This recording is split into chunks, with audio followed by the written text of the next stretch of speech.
Assalamualaikum warahmatullahi wabarakatuh. Nama saya Ahmad Zaini Anwar, NIM 2020 0960111780. Di sini saya akan mempresentasikan mata kuliah Supervisi dan Administrasi Pendidikan yang berkaitan dengan motivasi.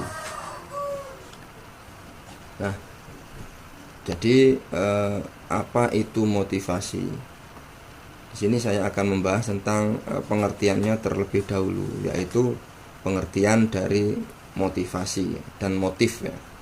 Jadi motivasi itu berasal dari kata mover, yaitu memiliki arti bergerak. Maksudnya di sini adalah bergerak untuk maju, bergerak untuk ke arah yang lebih baik. Nah, kemudian motivasi di sini dapat diartikan sebagai suatu keahlian dalam mengarahkan pegawai, siswa, atau organisasi tertentu, tentunya nanti agar mereka itu mau bekerja secara berhasil, sehingga tujuan dari pekerja dan organisasi itu bisa tercapai. Nah, itu adalah pengertian motivasi menurut Hasibuan. Sedangkan menurut Siagian, jadi ada beberapa ahli yang menyatakan bahwasanya motivasi itu sebagai keseluruhan proses pemberian motivasi bekerja kepada para bawahan. Tentunya hal ini dilakukan agar para pekerja itu bisa bekerja lebih semangat lagi, lebih baik lagi. Kemudian yang kedua yaitu tentang motif. Nah, motif di sini merupakan suatu pernyataan yang kompleks dalam suatu organisme yang mengarah pada tingkah laku ke suatu tujuan atau perangsang. Di sini menurut Purwanto. Nah, kemudian menurut Muhammad User Usman, beliau menyampaikan bahwasanya motif di sini adalah suatu daya yang terdapat dalam diri seorang yang mendorongnya untuk melakukan sesuatu atau keadaan seorang atau organisme yang menyebabkan kesiapan untuk memulai serangkaian tingkah laku atau perbuatan. Kemudian menurut Gualmik, bahwasanya motif di sini merupakan suatu rangsangan dari dalam. Jadi mulai dari dalam inner drive, gerak hati, impuls gitu. Kemudian menyebabkan seseorang itu melakukan suatu aktivitas atau tindakan tertentu. Tentunya suatu tindakan yang lebih baik, yang lebih semangat lagi. Nah, kemudian yang kedua adalah tentang tujuan motivasi itu. Jadi motivasi itu memiliki sebuah tujuan, yaitu sebagai upaya untuk memelihara semangat kerja agar pekerjaan itu dapat dilaksanakan secara maksimal atau secara optimal. Nah, di sini Hasibuan itu merinci tujuan dari motivasi itu menjadi beberapa macam. Yang pertama yaitu untuk mengubah perilaku pegawai sesuai dengan keinginan pemimpin. Kemudian yang kedua, meningkatkan semangat atau gairah dari seorang pegawai. Kemudian meningkatkan kesejahteraan pegawai. Yang keempat, meningkatkan kedisiplinan dari pegawai. Yang kelima, meningkatkan prestasi kerja. Yang keenam, meningkatkan moral kerja dari pegawai. Yang ketujuh, meningkatkan rasa tanggung jawab pegawai terhadap tugas-tugas. Yang kedelapan, meningkatkan produktivitas dan efisiensi. Yang kesembilan, memperbesar rasa tanggung jawab terhadap pekerjaannya. Kemudian yang terakhir adalah memperbesar partisipasi pegawai terhadap perusahaan. Nah, itu beberapa rincian terkait tujuan pelaksanaan dari adanya motivasi menurut Hasibuan. Selanjutnya yaitu tentang prinsip motivasi. Jadi kompetisi itu adalah sebuah upaya untuk memberikan kesempatan kepada setiap orang untuk memperlihatkan seluruh kemampuannya dengan difasilitasi secara sehat dan benar. Jadi bersaing itu boleh, memotivasi itu pun juga boleh, tetapi harus bersaing yang sehat, bersaing yang benar. Nah, prinsip kompetisi di sini adalah persaingan dengan kemampuan dan keterampilan yang dimiliki. Jadi setiap orang itu memiliki kemampuan yang berbeda-beda. Nah, jadi dalam kompetisi di sini kemampuan tersebut itu harus benar-benar dimaksimalkan, harus dikeluarkan semuanya, sehingga nanti kompetisi itu bisa ia menangkan, intinya seperti itu. Nah, terkait prinsip-prinsip motivasi, selain prinsip kompetisi, kemudian ada lagi yang namanya prinsip pemacu.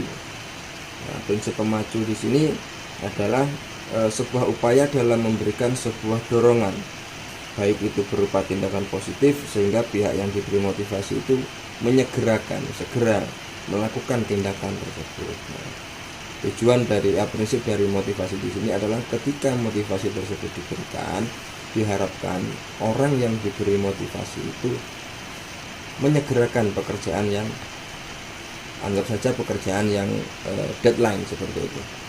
Kemudian yang ketiga adalah prinsip ganjaran dan hukuman. Nah, prinsip ganjaran dan hukuman ini biasanya dilakukan kepada anak-anak biasanya. Itu memiliki tujuan agar anak-anak itu termotivasi untuk belajar. Jadi ketika anak tidak belajar maka dimarahi misalkan, atau dinasehati seperti itu, atau diberi hadiah misalkan, itu sama saja. Itu jadi termasuk ke dalam prinsip ganjaran dan hukuman. Yang keempat adalah prinsip kejelasan dan kedekatan tujuan.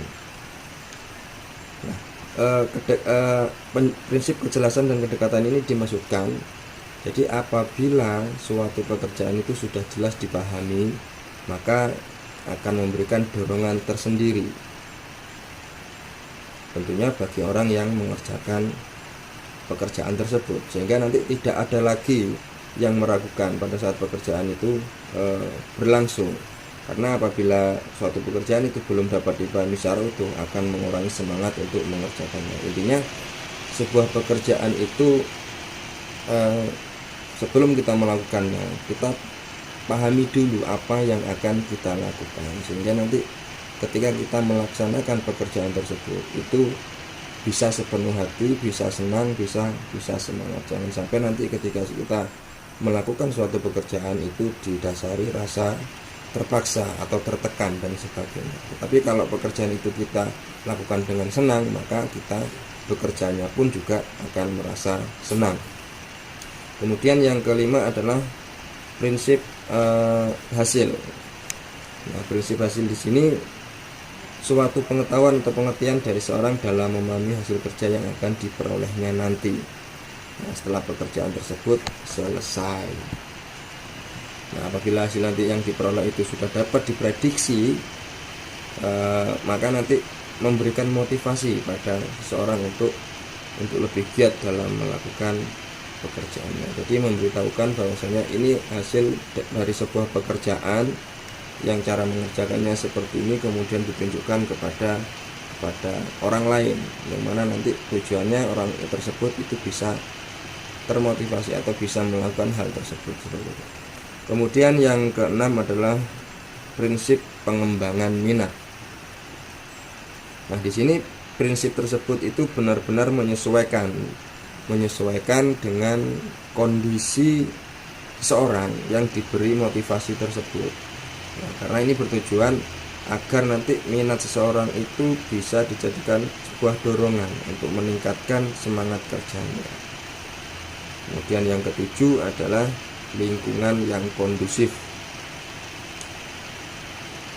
Di sini lingkungan yang kondusif itu tentu dapat memberikan motivasi ya. Kita kalau bekerja lingkungannya tidak mendukung, tidak kondusif, tentu kita tidak akan nyaman, tentu kita akan merasa terganggu. Apalagi ketika pekerjaan tersebut itu membutuhkan suasana yang tenang, butuh konsentrasi. Maka ketika lingkungan itu mendukung, tentu pekerjaan yang kita lakukan pun juga akan selesai sesuai dengan apa yang kita harapkan. Kemudian yang ke-8 yaitu prinsip keteladanan. Nah, di sini prinsip keteladanan ini dalam bentuk motivasi yang datang dari luar. Maksudnya saya melakukan pekerjaan ini, saya melaksanakan pekerjaan ini karena meneladani seorang tersebut atau meneladani orang lain. Orang itu giat, orang itu semangat bekerjanya. Saya harus lebih giat lagi ya, saya harus bisa lebih semangat lagi seperti beliau, misalkan seperti itu. Kemudian yang terakhir adalah jenis-jenis motivasi. Nah, kaitannya dengan jenis-jenis motivasi di sini ada dua macam. Yang pertama adalah motivasi intrinsik dan motivasi ekstrinsik. Ya, apa itu intrinsik, apa itu ekstrinsik? Jadi jenis-jenis motivasi itu sebenarnya sangat banyak sekali, ya, tidak hanya dua tersebut, tetapi bisa diartikan seperti ini. Motivasi itu merupakan suatu proses psikologis yang mencerminkan interaksi antara sikap, kebutuhan, persepsi, dan kepatuhan yang terjadi pada diri seseorang. Nah, sekarang kita lanjut ke motivasi intrinsik. Nah, apa sih yang dimaksud dengan motivasi intrinsik di sini? Jadi motivasi intrinsik di sini adalah keinginan bertindak. Jadi keinginan untuk melakukan sesuatu, yang mana keinginan tersebut disebabkan karena adanya faktor pendorong. Namanya intrinsik berarti ada faktor dorongan dari dalam dirinya sendiri, dari individu tersebut. Itu adalah motivasi intrinsik. Sedangkan motivasi ekstrinsik itu adalah karena pengaruh rangsangan dari luar. Bisa terjadi juga karena misalkan meneladani seorang seperti yang sudah disampaikan barusan, atau yang intinya dia melakukan sesuatu itu atas dasar dorongan seseorang karena terinspirasi atau berkat motivasi dari orang lain dan sebagainya. Nah, mungkin itu saja dari saya terkait materi motivasi. Kurang lebihnya mohon maaf. Ihdinas siratal mustaqim. Assalamualaikum warahmatullahi wabarakatuh.